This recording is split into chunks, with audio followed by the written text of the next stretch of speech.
이제 저는 이번 주와 다음 주까지 제자입니까라는 제목의 설교를 좀 마무리하고자 합니다. 설교를 마무리하면서 지난 주간에 이제 묵상을 하던 중에 제가 금요기도회 때 그런 말씀을 드렸어요. 중간에 예와 비슷하게 그런 이야기를 좀 드렸습니다. 영상으로 들어오시거나 현장에 오셨던 분들은 들으셨을 텐데 그런 이야기를 드렸습니다. 과연 이제 이후로 21세기 교회가 어디에 집중하고 주안점을 둘 것인가? 과거 성장의 시기에는요, 교회의 외형을 잘해놓고, 그렇죠. 밴드를 잘해놓고, 화려한 조명에 건물을 올려놓고 하면은 사람들이 왔습니다. 교회가 문화를 좀 선도하는 부분이 없지 않아 좀 있었어요. 그런데 이제는 정말 그렇지 않아요. 이제는 정말 그렇지 않고, 일단 그렇게 지어놓고도 오지 않은 교회들이 정말로 많고요. 어떤 이벤트나 프로그램이나 이런 것들의 숙명은 이미 다 했습니다. 그럼 과연 저와 여러분들이 제자로서 제가 이제 제자입니까 시리즈를 했던 그 이유 중에 하나이기도 한데 과연 우리는 공동체로서 어디에 집중할 것인가? 그리고 저와 여러분 또 한 사람 한 사람이 과연 어떤 신앙이라는 것도 길과 방향성이 있어야 될 거 아니겠습니까? 어떠한 방향성과 길을 따라갈 것인가? 이런 과제가 우리에게 던져져 있어요. 그런데 이후로는 저는 확신컨대 교회는 물론 우리가 불편하지 않도록 좀 외형도 준비하고 영상 장비도 준비하고 음향 장비도 준비하고 외형도 좀 가꾸고 하는 것들이 필요하리라 생각이 되어집니다. 최소한의 것들은. 그런데 이제는 그것보다는 어떤 게 중요하냐면 내용이 중요한데 그 내용 중에서도 무엇이 중요하냐면 과연 교회가 사람을 어떻게 보느냐. 흔히 그것을 어떤 분은 한 사람의 철학이라고 말합니다. 오로지 목사는 성도 한 사람을 위해서 존재하는 거라고 하더라고요.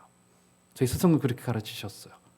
목사는 오직 한 사람을 위해서 존재한다.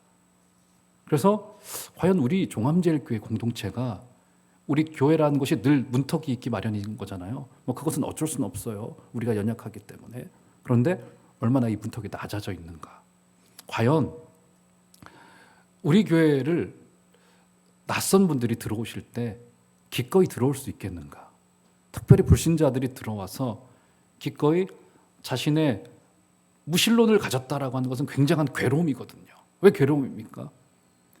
인생에 문제가 있다는 것은 알아요. 그런데 그 문제를 무신론에서 찾고자 합니다. 인간의 이성에서 찾고자 해요. 그거 찾아지겠습니까? 그거 괴로워서 그러는 거거든요. 그때 기꺼이 저와 여러분들에 와서 그 신앙의 고백을, 그 인생의 아픔의 고백을 저와 여러분들에게 내놓을 때 우리 교회는 기꺼이 그들을 받아주고 그들과 대화할 용의가 있느냐. 이 문제가 우리에게 굉장한 과제로 다가올 거예요. 그래서 결국 이후로부터는 정말 사람에 집중하는 교회가 되어줘야 돼요. 정말 우리가 사람을 사랑하고 그들의 생명을 놓고 기도하고 그리고 기꺼이 그들을 웰컴해주고 이게 교회의 굉장히 중요한 태도일이라 생각되어집니다. 이것은요 그냥 우리 몸에 배어있는 것이어야 돼요. 어떤 프로그램으로 되지 않고요. 이벤트로 되질 않아요.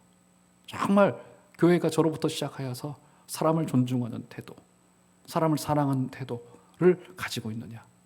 그것이 제가 이 제자입니까 시리즈를 하면서 이제 오늘과 다음 주를 마무리하면서 여러분들에게 이제 이 시리즈의 마침표를 찍으면서 꼭 드리고 싶은 말씀이 우리의 길이 결국 거길로 가야 된다. 거길로 가야 된다. 결국 사람에게로 우리 교회가 집중해야 된다. 그들을 살려내고 세워내고 아픈 자는 위로해주고 불신자의 회의에 대하여 우리가 격려해주고 그리고 그들에게 적절한 답을 우리가 제시해주고 그리고 결국 우리 주님 예수 그리스도를 어떻게 그들에게 정말 잘 존중하며 소개해 줄 수 있을 것인가. 이것이 우리에게 과제가 되리라 생각되어집니다. 이제 우리 교회는 이제 그런 방향으로 가게 될 거예요. 하나님께서 우리 교회를 통하여서 이 인근에 죽어가는 자들 또 우리 성도끼리의 교제 가운데서도 마찬가지예요. 서로를 정말로 존중해주고 사랑하고 세워가고 하는 것들이 저와 여러분들의 언어의 하나 속에서 그렇죠? 그리고 우리의 눈빛 하나 속에서 그렇게 사람들이 세워져 갈 수 있게 되어주신 은혜가 있기를 주의 이름으로 축원합니다. 오늘 본문은 이제 그것에 대한 굉장히 적실하고 중요한 예를 한 가지를 우리에게 보여주고 있습니다. 설교 제목을 좀 고민을 했어요. 설교 제목이 제가 어떻게 했던가요? 자부심이 삶을 결정한다. 자부심이 삶을 결정한다. 결국 우리가 이 사람을 세워가는 일을 감당하기 위해서 어떤 우리에게 준비가 좀 필요할 것인가? 이제 이 문제를 좀 마침표를 찍으면서 이제 이번 주와 다음 주에 이제 그 문제를 좀 살피고자 합니다. 이 문제에 관해서 이번 주는 우리 각 개인이 어떤 삶의 태도, 어떤 가치관을 스스로에게 부여할 것인가의 문제. 이제 다음 주에는 우리가 공동체로서 어떻게 볼 것인가의 문제를 좀 보고자 합니다. 자, 오늘 이제 바울의 권고예요. 자, 17절을 보시면 다소 좀 이상스러운 이야기가 등장합니다. 보시면 한번 다 같이 첫 절이니까 한번 다 같이 읽어보겠습니다. 시작. 형제들아 너희는 함께 나를 본받으라. 그리고 너희가 우리를 본받은 것처럼 그와 같이 행하는 자들을 눈여겨보라. 다소 지금 한국적인 문화에 맞지 않은 이야기를 조금 해주고 있어요. 바울이 어떤 이야기를 합니까? 형제들아 너희는 나를 함께, 그러니까 모두 다 나를 본받으라, 이런 이야기를 해주고 있는 겁니다. 이 겸양을 미덕으로 하는 우리 민족의 정서에는 이 말이 상당히 사실은 불편하게 들립니다. 나를 본받으라. 우리는 늘 우리를 낮추고 나는 부족하니 뭐 이런 정서가 강한데, 오늘 이 사도 바울 선생은 어떻게 이야기를 하냐면 나를 본받으라. 무언가 굉장히 자신감 넘치는 이야기이고요. 뭐 소수의 영웅들만이 할 수 있는 이야기 정도로 들려오게 된단 말이죠. 너희는 함께 다 나를 본받으라. 빌립보 교회요. 너희를 다 나를 본받으라라는 이야기를 해주고 있어요. 이 바울이 제안했던 이 말이 어떤 면으로는 굉장히 교만하게 들리기도 하고요. 또 어떤 면에서는 이 사람이 이 정도의 대단한 영웅이니까 이 정도의 말을 할 수 있는 거 아닌가, 이런 좀 느낌으로 다가온단 말이죠. 자, 그런데 오늘 이런 제안이 등장하게 된 몇 가지의 굉장히 중요한 이 맥락적인 배경이 있습니다. 배경이 있어요. 왜 이런 말을 바울이 할 수밖에 없었던 것일까? 그리고 결국 이 태도는 먼저는 저에게 요구받고 있고, 그리고 여러분들에게도 이 태도는 요구받고 있는 거예요. 여러분들이 자신 있게 여러분의 주위에 있는 사람들에게 나를 본받으시오. 우리 구역장이시면은 구역원들에게 나를 본받으시오. 목사인 저는 여러분들에게 저를 본받는 대로 여러분 살기만 하시면 됩니다. 이 말을 자신 있게 할 수가 있으셔야 돼요. 그렇죠? 자, 그러면 이 말이 나오게 된 맥락적인 배경이 굉장히 중요한데, 자, 몇 가지를 보시면, 자, 앞선 3장 7절을 보시면 스크린에 띄워져 보시면, 자, 네, 띄워드리겠습니다. 그러나 무엇이든지 내게 유익하던 것을 내가 그리스도를 위하여 다 해로 여길 뿐더러. 조금 다른 말을 하고 있네요. 자, 7절에서 보니까 그저 3장 지금 17절까지 그리 이제 먼 거리가 아니었는데 3장 7절에서는 어떻게 말합니까? 내가 그리스도를 위하여 내 것을 전부 다 내 유익하던 것을 전부 다 해롭다고 여긴다고 이야기를 하고요. 자, 그 밑에 8절을 보시면, 자, 스크린에 띄워져 보시면, 또한 모든 것을 해로 여김은 내 주 그리스도 예수를 아는 지식이 가장 고상하기 때문이라. 내가 그를 위하여 모든 것을 버리고 무엇으로 여긴다고요? 배설물로 여긴대요. 내게 유익했던 것을 해로 여기는 것을 넘어서서 7절에서는, 8절에서는 어떻게 말합니까? 전부 다 이것이 내 배설물과도 같다. 이런 식의 이야기를 하고 있는 거란 말이죠. 이 이야기가 왜 문제가 되냐면, 우리가 읽었던 오늘 본문의 첫 절이었던 17절의 그 말과는 사뭇 다르기 때문이에요. 17절은 어떤 이야기를 합니까? 너희는 나를 본받으래요. 그렇죠? 이런 식의 태도였는데, 앞선 내용에서는 나를 본받는 것은 고사하고 내게 유익하던 것은 내가 지금 해로 여기고 있고, 심지어 이것은 내게 배설물이 되어져 있다고 지금 상반된 이야기를 하는 듯 보여지고 있기 때문이란 말이죠. 지금 어떻게 되는 겁니까? 이제 완전히 다르게 나를 함께 다 본받는 자가 되라라고 제안하고 있어요. 바울이 왜 이렇게 왔다 갔다 하는 걸까요, 여러분? 무엇이 문제였던 것일까요? 지금 바울이 왔다 갔다 하고 있어요. 그렇죠? 한 번은 내가 아무것도 아니라고 했다가, 내게 유익하던 것들이 전부 다 나에게 해로운 것이다라고 이야기를 했다가, 또 다른 한편에서는 나를 본받는 자라고, 지금 바울이 거의 지금 완전히 극과 극을 왔다 갔다 하는 이 형국에 있는 겁니다. 자, 도대체 어떻게 된 것일까? 여러분, 이렇게 바울이 3장에서 제안한 배경에는 기독교 2000년의 역사 속에 모든 교회라고 하면 모든 교회가 겪어올 수밖에 없었던 굉장히 우리를 괴롭혀왔던 두 가지의 극단이 있습니다. 이 문제가 이제 빌립보 교회 안에도 있었고 아마 모르긴 몰라도 우리 교회 안에도 있을 수 있는 문제이고 아마 한국 교회를 넘어서서 교회라고 한다면 다 겪을 수밖에 없는 굉장히 중요한 문제가 한 가지가 있기 때문입니다. 두 개의 극단이 있었어요. 첫 번째 극단이 뭐냐면 바로 율법주의입니다. 율법주의. 이 극단이 있었어요. 율법주의의 문제가 있었어요. 또 다른 한편에는 반율법주의라고 하는 극단이 있었습니다. 조금 어려운 말이지만 어렵지 않은 말이에요. 율법주의라고 하는 것이 무엇입니까? 신앙을 종교적인 규율로 이해하는 겁니다. 신앙의 모든 관점을 신앙을 해야 되는 것과 하지 말아야 되는 것으로만 이 신앙을 이해하고 재단하기 시작을 합니다. 신앙은 이것을 해야 돼. 저것을 해야 돼.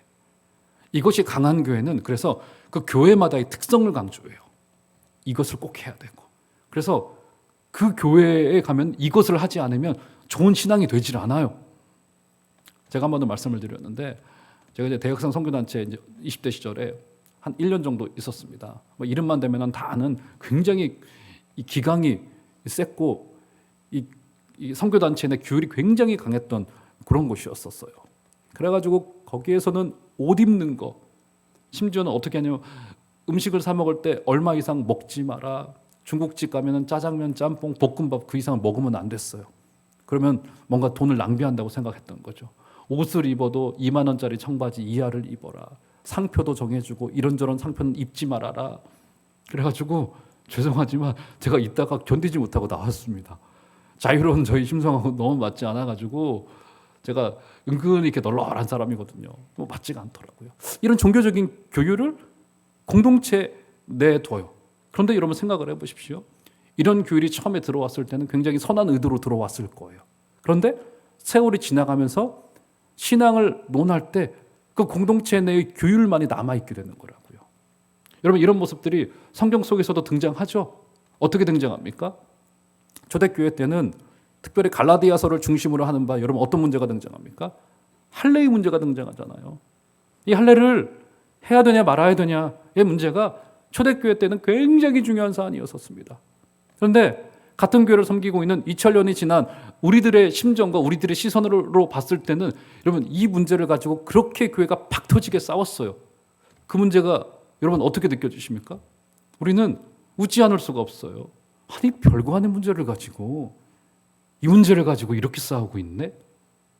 아마 모르긴 몰라도 100년 뒤에 다른 어떤 교회들이 우리 한국 교회를 바라볼 때 저런 문제를 가지고 싸웠었어? 이렇게 웃음을 날릴런지도 모르겠습니다. 어쨌든 할례의 문제가 있었고요. 중세기 시대 때는 어떤 문제가 있었습니까? 직분론의 문제, 직분에 관한 문제. 직분이 하나의 율법의 문제가 되어지고 말았습니다. 율법주의에 이 직분이 꽉 막혀 있어가지고 그래서 종교개혁은 어떤 면에서는 직분론의 개혁이라고도 볼 수 있어. 직분론의 개혁이라고도. 그래서 모든 평신도들의 손에 성경을 들려줬습니다. 이 문제가 왜 중요합니까? 당시에는 사제들 이외에는 성경을 읽거나 해석할 수 없었어요. 감히 뭐 이런 태도였었습니다. 성경을 오직 사제들만이 그것도 라틴어로 평민들이 이해하지 못하는 라틴어로 그 성경을 읽어주고 그래서 그들의 언어로는 설교로만 해주었던 이런 어처구니 없는 일들이 있었는데 이게 뭐죠? 율법주의에 이 직분이 꽉 막혀 있었던 이런 상황이었었습니다. 그러면 이어서 우리 시대 때는 어떤 율법의 조항들이 좀 있었을까요? 여러분 상상을 한번 해보십시오. 여러 가지 것들이 많았습니다. 교회가 고도 성장의 시기를 거쳐오면서 한 개인의 카리스마가 굉장히 중요했었습니다. 그러다 보니까 어떻게 되는 겁니까? 이 한 사람이 교율적인 신앙관을 목회자의 카리스마를 보이는 방편으로 삼았습니다. 내가 말한 대로 이거 하십시오. 저거 하십시오. 그럼 좋아질 겁니다. 나빠질 겁니다. 그래서 이것을 전파하는 것을 목적으로 삼았어요. 좋은 의도를 가졌겠죠. 교회를 성장시켜야 되고 성도님들의 신앙을 도와주기 위해서 그랬을 거예요. 근데 그것이 어느 순간인가 교회에게 율법으로 자리 잡고 말았어요. 율법으로. 여러분 신앙에는 그래서요. 물론 규율이 필요합니다. 우리 아침 7시 반 예배 여러분 오시는 거잖아요. 7시 반에 오시는 것은 규율이에요. 우리의 약속인 거고. 그렇죠? 그래서 교회가 정해놓은 것을 목사님 8시에 예배하시지 왜 7시 반에 합니까? 그렇죠? 뭐 이렇게 할 수도 있는 문제란 거란 말이죠. 작게는 이런 모든 것들이 전부 다 규율입니다. 그런데 교회 안에 있는 모든 규율은, 이 말은 잘 들으셔야 됩니다. 율법주의를 이길 수 있는 힘이 여기에 있어요. 율법주의냐 아니냐의 힘이 여기에 있어요. 모든 규율은 그 목적이 그리스도를 볼 수 있게 해야 됩니다. 이 대전제가 무너지면 결국 우리의 교율은 율법으로 흘러 들어가질 수밖에 없어요. 제가 오래전에 그런 예를 드렸던 것 같아요. 어떤 담임 목사님이 한 교회에 부임을 했습니다. 부임을 해서 보니까 앞에 서 있는 설교자도 그렇고 우리 성가대원들도 그렇고 특별히 이제 헌금위원들도 전부 다 손에 흰 장갑을 끼시는 거예요. 흰 장갑을. 그래서 보기 좋게 이제 헌금 바구니를 돌리시고 찬양대도 이렇게 흰 장갑을 끼고 있으니까 뭔가 보기가 좋았던 거죠. 그런데 이제 앞에 서 있는 이제 목사도 흰 장갑을 끼워야 되니까 이거 넘기기가 불편한 거예요. 이게 넘기기가. 뭐 저 같은 경우는 또 설교 중에 또 이 성경 구절을 좀 읽지 않습니까? 넘기기가 불편한 거예요. 이걸 벗고 싶어 했어요. 당회 앞에 그걸 요청을 했죠. 좀 벗으면 안 되겠냐고 했더니 뭐 난리가 난 겁니다. 어떻게 이 거룩한 이 강단 위에서 장갑을 벗을 수 있느냐. 그래가지고 그 목사님이 수십 년 전에 장갑을 끼게 되어졌던 그 연유가 어디에 있는지 당회록을 쭉 추적을 해보았어요. 그 지역이 굉장히 가난한 지역이었었어요. 그래서 수요 예배나 금요기도회나 예전에는 모든 예배 때마다 전부 다 헌금 있지 않았었습니까? 우리 교회도 아마 그랬을 거예요. 수요 예배 때도 헌금 바구니를 돌리곤 했었어요. 그런데 시장이나 길에 앉아서 행상을 하시던 분들이 오셔가지고 이제 헌금 바구니를 돌리시면서 이제 안내위원과 헌금위원을 하셔야 된단 말이죠. 그런데 헌금 바구니를 돌리면 어떻습니까? 손을 남들에게 보여줘야 되잖아요. 그런데 손에 이제 거뭇거뭇한 게 묻어 있으니까 특별히 여성분들이 너무 이제 이게 부끄러우셨던 거예요. 그래서 교회에서 그분들의 마음을 잘 다독인다고 헌금위원들에게 장갑을 끼게 한 거예요. 그런데 헌금위원들만 장갑을 끼면 그러니까 그럴 바에 우리 다 같이 찬양대 설교자도 이제 전부 다 예배위원들은 전부 다 장갑을 낍시다 해서 시작이 된 겁니다. 그런데 얼마나 좋은 취지였었습니까? 이 취지가. 그렇죠? 사람을 사랑하고 사람을 세워가고 그들의 부끄러움을 같이 안고 가고. 근데 문제는 뭐예요? 수십 년의 시간이 지난 뒤에는 그저 장갑을 끼냐 끼지 않느냐의 문제만이 남아있게 된 거예요. 그래서 여러분 모든 것은요 전부 다 그리스도를 바라보게 해요. 그리스도를. 내가 하고 있는 모든 것들이 우리의 교회의 신앙의 교율들이 정말 그리스도를 보게 하고 있느냐의 문제가 우리 가운데 중요한 질문으로 다가와져야 됩니다. 사랑하는 여러분, 우리 교회 내의 교율도 그렇고 여러분 개인의 신앙도 그렇고 모든 것이 그리스도를 보게 하는 복된 은혜의 통로가 되게 하시기를 주의 이름으로 축원합니다. 그래서 이 율법주의는 결국 무엇이 남냐면 전통, 우리의 경험, 그렇죠? 이 규율만이 남게 되어지는 거고요. 결국 율법주의의 가장 큰 문제는 우리가 믿고 있는 이 복음이 하나님의 은혜라고 하는 속성이 사라지고 있다. 이게 보여지면 굉장히 위험한 사인이라는 것이죠. 자, 그래서 또 다른 극단으로 이어집니다. 이 문제 때문에. 자, 그렇기 때문에 신앙에서 모든 규율을 전부 다 덜어내자. 모든 이 질서들을 전부 다 덜어내자. 그러면서 소위 또 다른 극단으로 가는 그것이 바로 반율법주의예요. 그게 뭐냐면 신앙의 규율 필요 없다. 직분도 필요 없고, 그렇죠? 모든 이 통일된 질서들은 중요하지 않다. 아니, 복음이 우리를 자유케 한다고 이야기를 했는데 이게 뭐가 중요해? 하면서 신앙의 모든 규율, 직분 전부 다 드러내는 거예요. 이것이 반율법주의인 겁니다. 그래서 모든 특정한 형식들을 전부 다 정죄합니다. 그래서 제가 한 번은 영국에 있을 때 한인교회를 섬기는데 이제 거기는 이제 우리보다도 훨씬 더 자유로운 사고를 갖고 있지 않습니까? 근데 오랜 기간 동안 유학생활을 했던 한 청년이 저한테 와가지고 제가 부목사 시절인데 아니 목사님, 아니 왜 목사님들이 주일에 양복을 입으십니까? 이거 너무 형식적인 거 아니에요? 하더라고요. 그래서 제가 할 말이 없겠더라고요. 그치 뭐 사실 꼭 양복 입어야 되는 건 아니고 자유롭게 입고 와도 되는 문제인데 제가 할 말이 없겠더라고요. 이거 너무 율법주의인 거 아닙니까? 하면서 모든 틀을 전부 다 깨야 된다고. 굉장히 이제 자신 있게 주장을 했는데 제가 거기에 대해서 그렇게 뭔가 이렇게 대답을 주지 못했고 또 반박은 뭐 더군다나 더 못했습니다. 그런데 재밌는 게 뭐냐면 그 친구가 이제 영국에서 일자리를 구한다고 이제 면접을 보러 가는데 영국은 또 옷값이 비싸요. 그러다 보니까 한국에서 자신이 입던 양복을 부모님께 붙여달라고 해서 양복 입고 면접을 보러 가더라고요. 기도해달라고 저는 찾아왔습니다. 그것이 일종의 대답이 됐던 것 같아요. 어쨌든 그래요. 그러니까 모든 것을 다 드러내자는, 그러니까 개인의 자유로 극대화시키자는 거, 신앙에서도. 그렇죠? 개인의 자유, 개인의 기호가 이 시대의 거침없는 진리로 받아들여지고 있습니다. 그래서 이러다 보니 빌립보 교회 안에 신앙의 방종이 찾아 들어오기 시작했습니다. 그래서 오늘 본문 17절에 도달하는 거예요. 그래서 바울이 무엇라 이야기를 하는 겁니까? 신앙의 방종을 누리고 있고 율법주의를 걷어낸다라고 하는 명목하에 반율법주의로 신앙의 모든 규율을 다 무시하고, 그렇죠? 직분의 경계도 허물어지고 신앙의 태도도 흐려지고 그런 시대 속에서 오늘 바울 선생은 뭐라 이야기하냐면 17절 다시 가보시면 제가 읽어드릴게요. 자, 이 흐름을 머리에 두시고 형제들아 너희는 함께 나를 본받으라.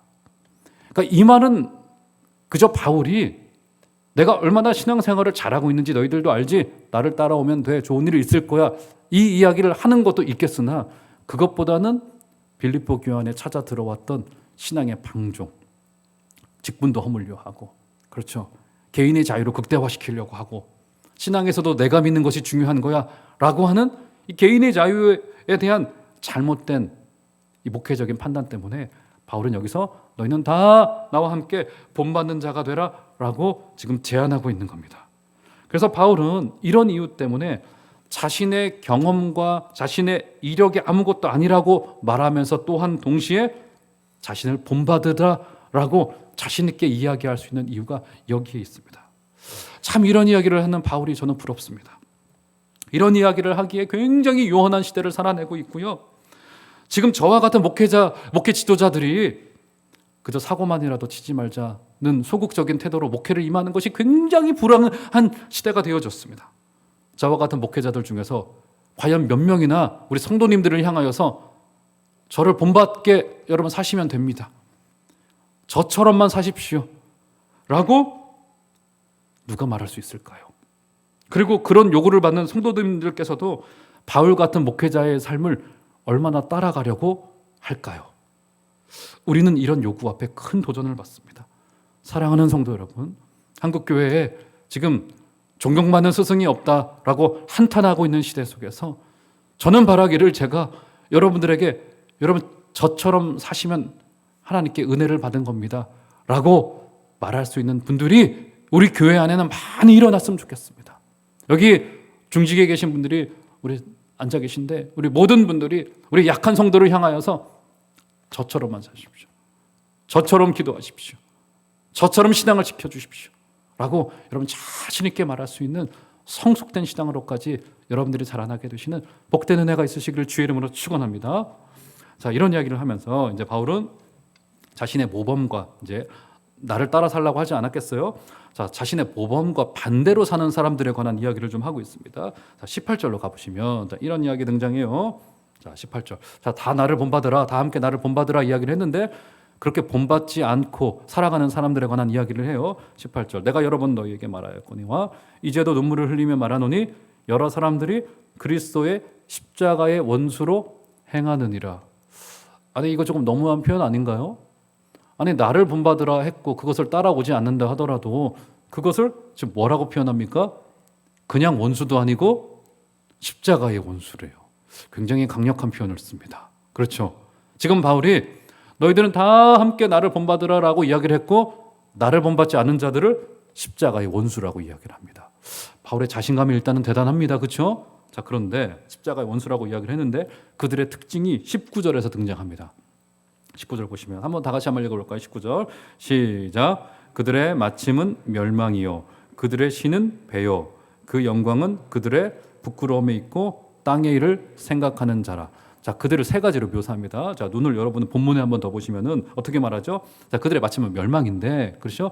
그 다음부터 특징이 등장하죠. 첫 번째, 자신들의 배를 하나님으로 삼는데요. 이 배는 이 배입니다. 이 배를 하나님으로 삼는다. 첫 번째.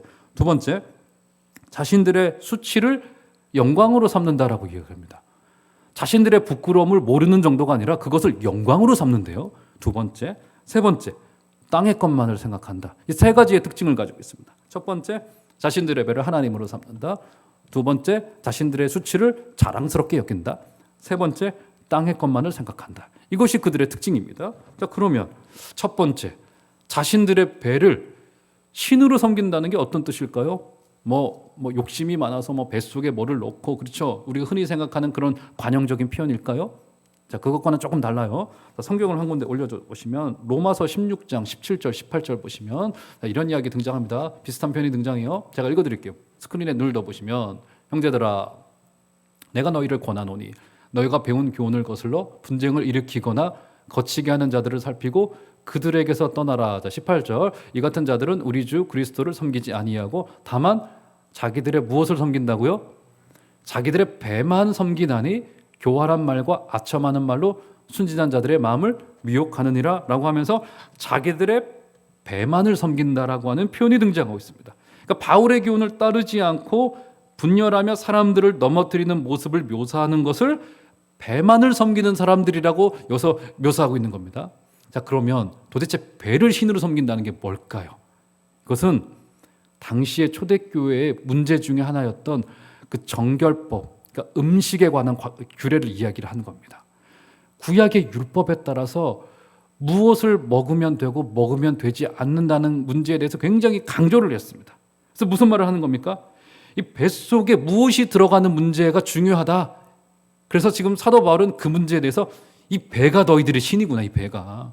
그러니까 지금 잘못된 율법주의에 빠져서 돼지고기는 먹으면 안 되고 소고기는 먹어도 되고 양고기는 먹어도 되고 이런 것은 먹고 이런 것은 먹으면 안 되고, 그래서 그 기준이 뭡니까? 우리 뱃속에 들어가는 것과 들어가지 않는 것, 이것을 둔 거예요. 율법주의에 꽉 묶여 있는 상황이 된 겁니다. 첫 번째, 배를 섬긴다는 그런 뜻이고요. 자, 두 번째, 그들이 수치를 영광으로 여긴대요. 수치를. 자, 수치를 영광으로 여긴다는 게 뭘까요? 부끄러움을 모른다, 이런 뜻일까요? 난 그런 것만은 아니에요.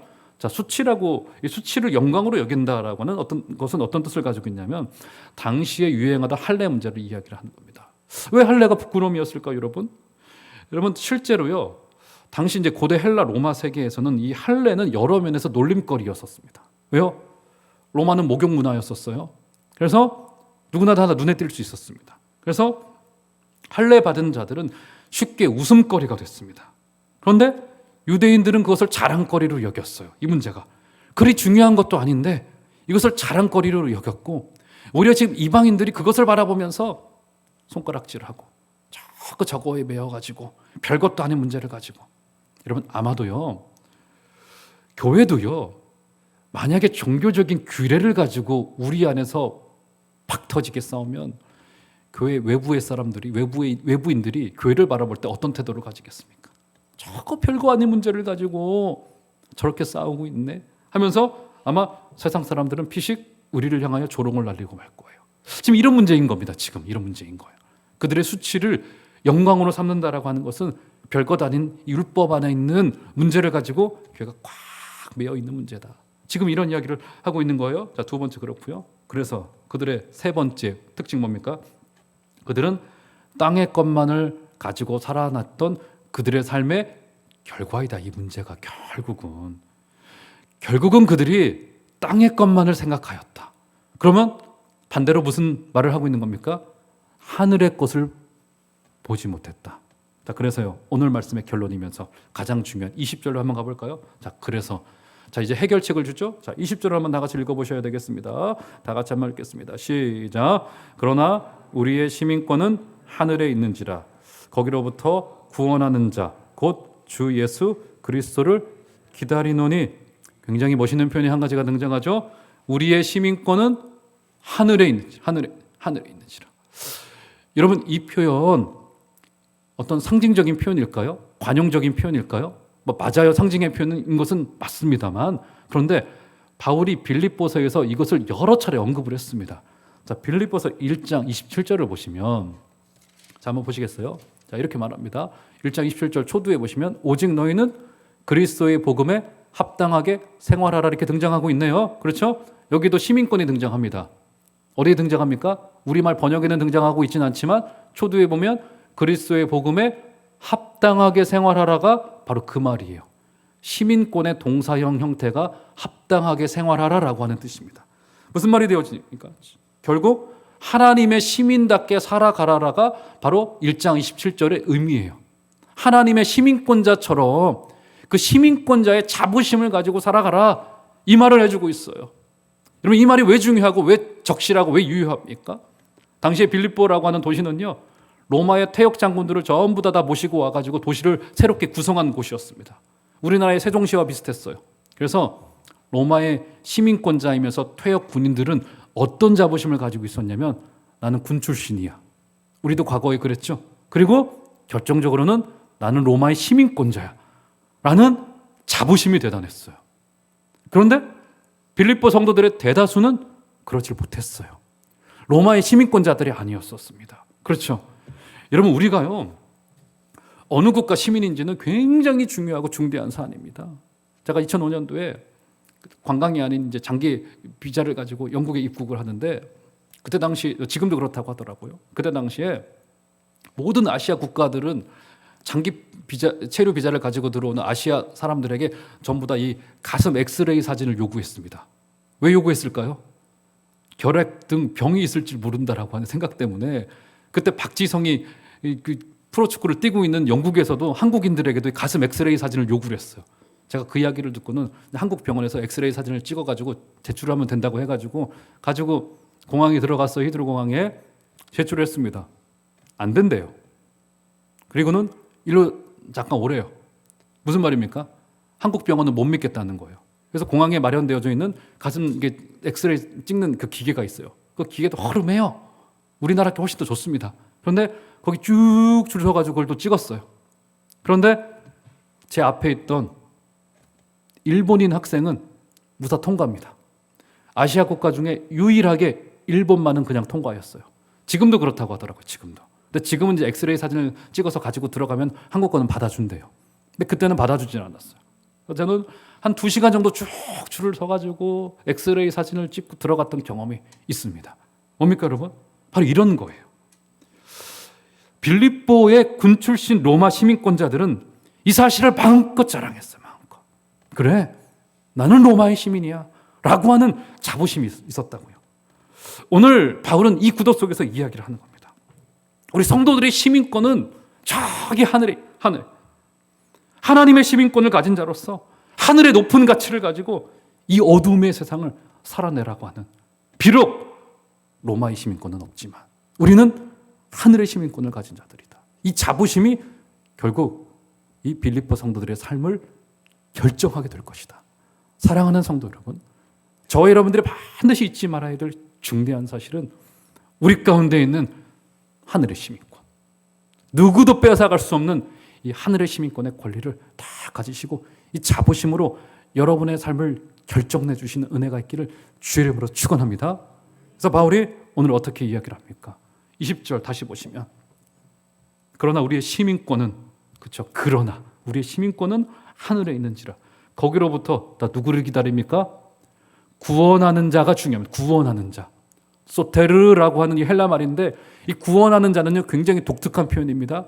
당시에 로마의 황제였던 아우구스투스가 자신을 온 세상에 나는 구주요라고 스스로를 선포해요. 그때 썼던 표현입니다. 세상은요 본인들이 구주라고 생각합니다. 세상은요 돈이 우리를 구원할 거라 생각해요. 세상은요 이러저러한 색깔이 우리를 구원할 거라 이야기를 합니다. 스스로를 구원자로 선포합니다. 그런데 하늘의 시민권을 가지고 있는 우리들은 뭡니까? 구원하는 자, 곧 주 예수 그리스도만이 우리의 진정한 구주시다. 사랑하는 성도 여러분, 이번 한 주간에도 하늘의 시민권을 가진 그 자부심을 가지시고 우리의 유일한 구주 되신 예수 그리스도를 꼭 붙드시고 여러분의 삶을 승리하여 주시는 복된 여러분들 다 되어 주시기를 주의 이름으로 축원합니다.